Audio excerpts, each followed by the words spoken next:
60টা জিনিস মানুষ মরে যাওয়ার পরে তার কবরে পৌঁছতে থাকে।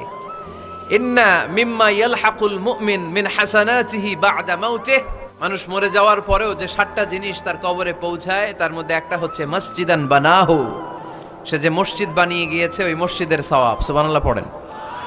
আপনি টাকা দিয়ে মসজিদ বানিয়ে দিলেন, ওই মসজিদে মুসল্লিরা নামাজ পড়ে, রোজাদাররা এসে ওখানে ইফতার খায়, তাহাজ্জুদ আদায়কারীরা তাহাজ্জুদ পড়ে, তাদের সওয়াবের কমতি হবে না, কিন্তু তাদের সওয়াবের একটা পার্সেন্টেজ সওয়াব যে ব্যক্তি মসজিদ বানালো তার আমল নামে আল্লাহ ঢুকিয়ে দেয়। এজন্য বেশি বেশি মসজিদ বানাতে রাজি আছেন?